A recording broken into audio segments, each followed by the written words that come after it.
Bienvenidos a un nuevo video. Hoy vamos a estar hablando del caso de David Romo. Es un caso donde muchas personas dicen que se parece al caso de los hermanos Restrepo, precisamente porque los familiares han tenido que luchar contra personas bastante poderosas, contra el Estado, para poder encontrar a sus familiares. Así que antes de comenzar, no olviden suscribirse y activar la campanita. Así que comencemos. David Romo era un joven universitario que desaparece el 16 de mayo del año 2013, más o menos cuando tenía 19 y 21 años de edad. Era un jueves cuando ocurrieron todos estos hechos. Él se encontraba en la Facultad de Comunicación Social en la Universidad Central. Realmente ese día era un día bastante normal. Estaba reunido con sus amigos, estaban tomando como algunas cervezas, pero ellos deciden como ir a continuar a otro lado.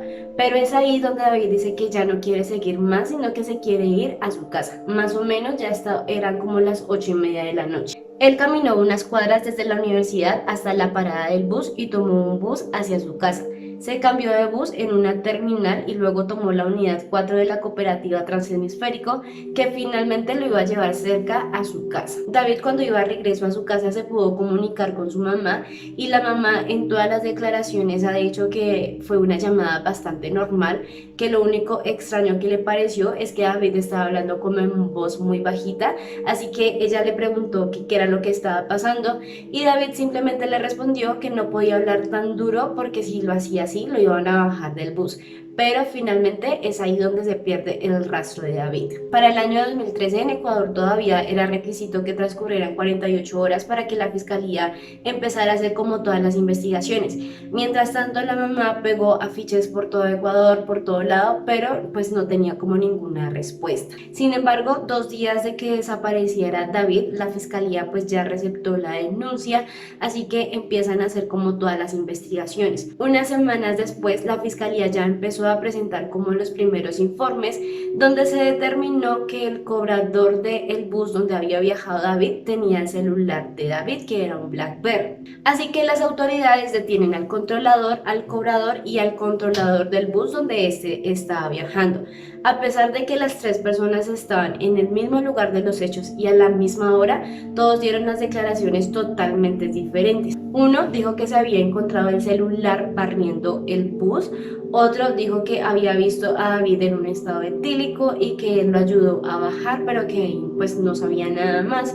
Y otro dijo que había sido una señora que también lo había visto como en estado etílico, pero que esa señora fue quien lo ayudó a bajar. Sin embargo, era extraño que estas personas tuvieran declaraciones totalmente diferentes, pero solamente una de ellas pagó condena, pero por el robo del celular. Este es un caso donde se van a dar cuenta que vamos a hablar como de muchas teorías presentadas por la policía y por la fiscalía, pero realmente como que no tienen un fundamento.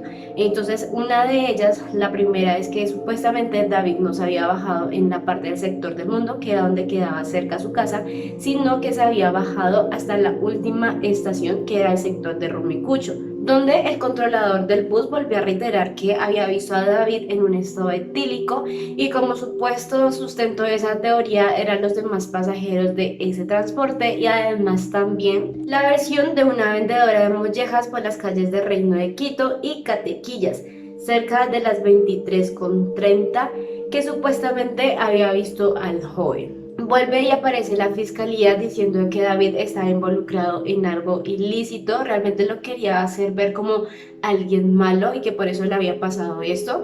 Entonces decía que estaba inmerso en el mundo del narcotráfico, que era adicto, que simplemente vendía estupefacientes. Pero como les digo, tanto la policía como la fiscalía, trabajando conjuntamente, no podían como probar todo lo que ellos decían. Entonces simplemente decían que David estaba pues en algo ilícito, y que por esa ilicitud lo habían abordado en una camioneta, y que esa camioneta finalmente lo había llevado hasta la clínica de Unión Esperanza. Esa clínica era una clínica clandestina donde supuestamente rehabilitaban a personas con problemas de alcoholismo y con problemas de drogadicción. Ya para el año 2014, este caso pasó a ser considerado como un caso de desaparición, por lo cual pasó a una dependencia especializada. Principalmente lo tocó a Laura y a Jorge Flores. Fue precisamente Jorge Flores que para el año 2015 declaró la reserva del caso. ¿En qué consistía la reserva del caso? Es que Alexandra Córdoba, que se me había olvidado comentarles, pero Alexandra es la mamá de David, que realmente si no fuera por su insistencia y por querer volver a ver a su hijo, este caso lo hubieran cerrado por cualquier otro motivo, pero no por los hechos verdaderos.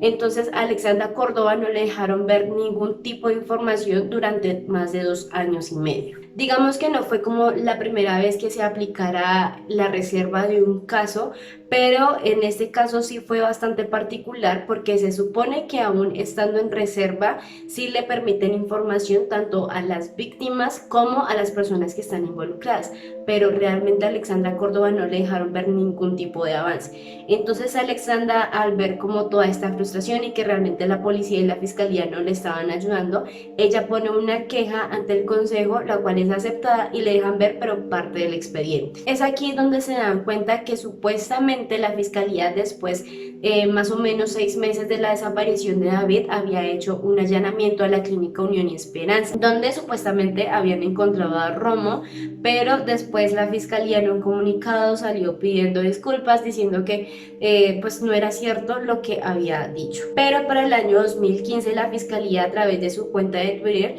dijo que iba a volver a buscar a David bajo la misma hipótesis en la misma clínica, y se supone que para ese momento ya tenía como más nombres, tenía lugares exactos, pero para la fiscalía como que no era suficiente para imputar los cargos. Es ahí donde realmente se ven como las falencias del caso. La fiscalía y la policía estaban tratando de ocultar algo o un delito muchísimo más grave, una desaparición forzada, trata de blancas, entonces es algo que aún no se sabe. La clínica era un centro clandestino donde se rehabilitaban a personas, donde supuestamente los trataban con tratos realmente inhumanos, y varios de esos internos habían reconocido a David e incluso le tenían un apodo, el cual era el Aniñadito. Uno de ellos en una entrevista dijo: le decíamos el Aniñadito porque no le gustaba dormir en esas camas y pasaba como zombie. No tenía ropa, le habían cogido borracho y no sabía dónde. Siempre lloraba que había sido capturado caminando por la calle. Se sabía que un muchacho había entrado pero jamás había salido, y que cuando él empezó a ver como los afiches de David supuestamente lo reconoció. La policía le dio captura a 4 de esas personas,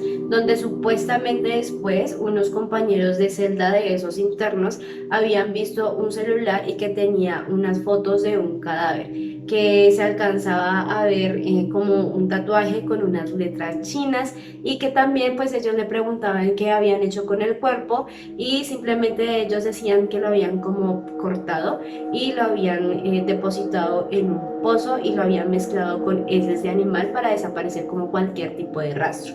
Pero como les digo, esto simplemente eran hipótesis de la fiscalía, así que tampoco se pudo comprobar nada. Después de esto sí pasó algo como bastante indignante, pues la fiscalía trató de recrear el deceso de David al frente de la mamá utilizando un cerdito. Así que esto causó tanta indignación que hasta el presidente le pidió a todas esas autoridades que presentaran un informe. Mientras que se presentaba ese informe, para el 10 de octubre del año 2017, el caso pasó a la Comisión de la Verdad y Derechos Humanos. Y finalmente fueron procesados Carlos Alberto y Blanca, que eran propietarios de la clínica donde había llevado a Romo, también a Jonathan y a Roberto, que eran ex internos de la clínica, y José, que era amigos de los dueños, pero además también estaba Mauro, que trabajaba como terapeuta y este estaba en Colombia, por lo cual tuvieron que pedir la extradición. Ya para el año 2018 por fin se entregó este informe donde tenían que analizar varias cosas. Una de esas cosas era que habían investigaciones bastante desconectadas, es decir, la fiscalía trabajó bajo muchas hipótesis: un robo, asesinato, desaparición, pero realmente nada en concreto. Otra de las cosas a analizar es que este expediente estaba realmente desorganizado y no se podía como entender bien qué era lo que había hecho el anterior fiscal. También se pidió la reserva del caso en 10 ocasiones, que realmente pues esta reserva del caso no sirvió para nada, sino antes para ocultar la información a la familia de David. La no investigación de las cuentas de Facebook y Hotmail de Almonacid Marianela, quien tuvo contacto con la familia Romo y era enamorada de David, y es que supuestamente al principio de la desaparición de David les llegaban mensajes de este correo que eran de David diciendo que estaba bien y que no lo buscaran más, pero pues esto era tan importante que tampoco lo investigaron. Este es un punto donde Alexandra en todas las entrevistas que ella da hace como hincapié, y es que a pesar de que David tenía un celular inteligente, la fiscalía y la policía no pudieron encontrar el paradero de David. Y pues estamos hablando del año 2013, por lo que las autoridades tenían varias herramientas para encontrar a David y realmente no pudieron. Alexandra, al ver que las autoridades en lugar de ayudar antes estaban era como ocultando información, ella antes del juicio presentaron una denuncia contra el ministro del Interior, contra varios jueces, contra varios fiscales, contra varios policías que estaban implicados en este caso. Para el año 2018 por fin el tribunal dio la sentencia a estas personas que les acabo de comentar, donde los declararon a todos inocentes precisamente porque la fiscalía y la policía no pudieron encontrar unas pruebas contundentes. Sin embargo, en una entrevista, Carlos dijo que había creado la Clínica Unión y Esperanza y su objetivo solo era ayudar a otros adictos porque él también lo había sido. Mientras que la abogada de Blanca dijo que la policía había falsificado firmas y habían pagado testigos falsos para acreditar una mentira y encarcelar inocentes. Como se han dado cuenta, ha sido una investigación bastante lenta. Ya para el año 2019, a mediados de noviembre, el personal de limpieza de Pomaski estaba pues haciendo su trabajo en una de tantas quebradas que hay por ahí, pero simplemente estaban limpiando. De repente ellos se encuentran unas osamentas. Ellos empiezan a tomarle como fotitos a todas las evidencias que habían, y entre esas fotos se logra ver que había como una manilla de reloj. Pero pues como ellos no eran las autoridades encargadas, llaman a la policía. Pero es aquí donde aparece algo bastante extraño, pues desde la quebrada de Pomaski hasta Criminalística, esa manilla de reloj desaparece. Y realmente era importante para Alexandra ver esa manilla de reloj porque el día en que desapareció David, él llevaba un reloj.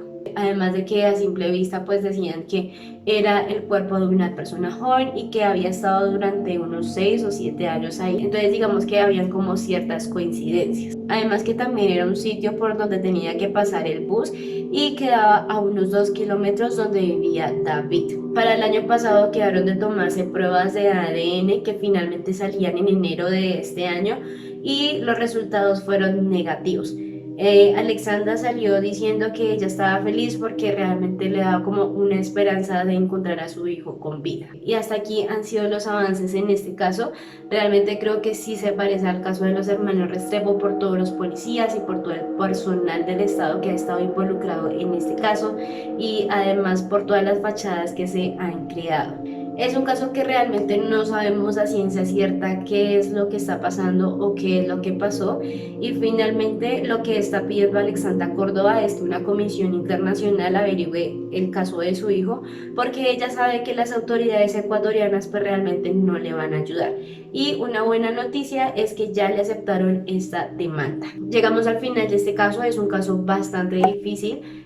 Ojalá la Comisión Internacional pues se apresure en dar como informes y realmente se logre establecer qué es lo que está pasando.